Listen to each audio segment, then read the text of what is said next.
খবরদার, আজকের এই ভিডিও দেখার আগে নিজের মগজটাকে ফ্যাক্টরি রিসেট করে নিন, কারণ আজ কোনো রূপকথার গল্প শোনাবো না। আজ হবে ডাইরেক্ট সায়েন্টিফিক সার্জিক্যাল স্ট্রাইক।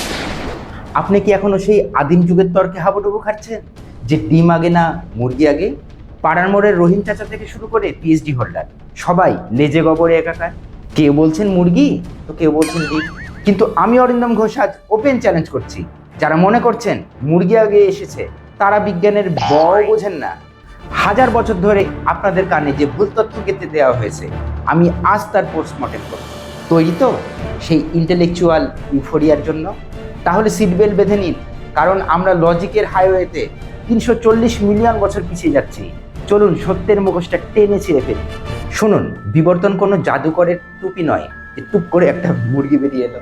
আজকের এই চিকেন কারি মুরগিটা হাজার বছর আগে কি ছিল জানেন?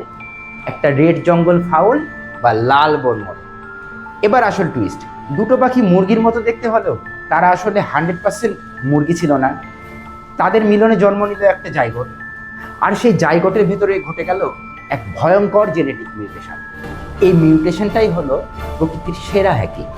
সেই মিউট্যান্ট কোষটা ছিল একটা শক্ত খোলসের ভেতর, যেটাকে আমরা বলছি ডিম। ওই ডিম ফুটে যখন বাচ্চা নিল, তখনই ব্যাস জন্ম নিল পৃথিবীর ফার্স্ট এভার মুরগি। Logic is crystal clear.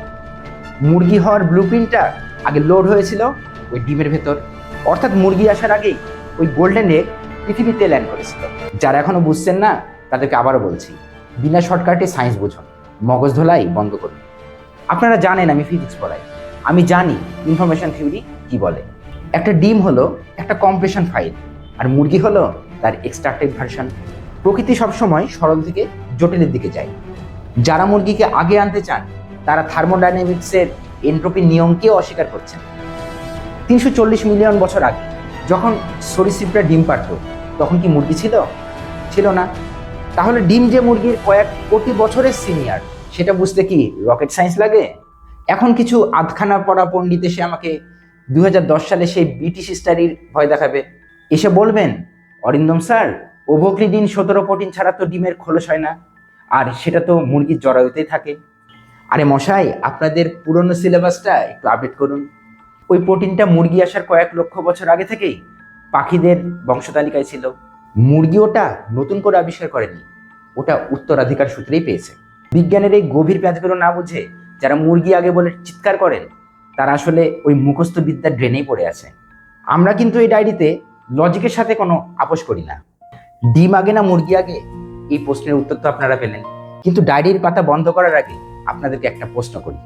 আজ যখন দেখি আমাদের চারপাশের শিক্ষার্থীরা বিজ্ঞানের মতো একটা চমৎকার সুন্দর বিষয়কে মুখস্থ করে না বুঝে পরীক্ষার খাতায় উগড়ে দেয়, তখন সত্যি খুব কষ্ট লাগে। বিজ্ঞান মানে তো কেবল কয়েকটা থিওরি বা কয়েকটা সমীকরণ নয়, বিজ্ঞান হলো অজানাকে জানার এক চরম নেশা। প্রিয় শিক্ষার্থীরা, তোমাদেরকে বলছি, তোমরা শর্টকাটের পেছনে ছুটো না। যে শিক্ষা তোমাকে প্রশ্ন করতে শেখায় না, সে শিক্ষা আসলে মৃত। মগজটাকে জং ধরতে দিও না। মহাবিশ্বের প্রতিটি কোণায় লুকিয়ে আছে হাজার হাজার রহস্য। তুমি যদি আজ প্রশ্ন করা বন্ধ করে দাও, তাহলে কাল পৃথিবী আর বদলাবে না। আমি স্বপ্ন দেখি এমন এক বাংলাদেশে, যেখানে আমার ছাত্রছাত্রীরা ল্যাবে বসে নতুন নতুন সত্যকে আবিষ্কার করবে, যেখানে মুখস্থ বিদ্যা নয়, যেখানে রাজত্ব করবে ফার্স্ট প্রিন্সিপালস অ্যান্ড কনসেপ্ট। আমার এই অরিন্দমের বিজ্ঞান ডায়েরি খোলার একটাই উদ্দেশ্য, তোমাদের ভেতর সেই বিজ্ঞানের আগুনটাকে জ্বালিয়ে দেওয়া। অন্ধবিশ্বাসে নয়, যুক্তিতে বিশ্বাস করো, প্রশ্ন করতে শেখো। দেখা হবে পরের পাতায়। ভালো থেকো আর বিজ্ঞানকে ভালোবাসতে শেখো।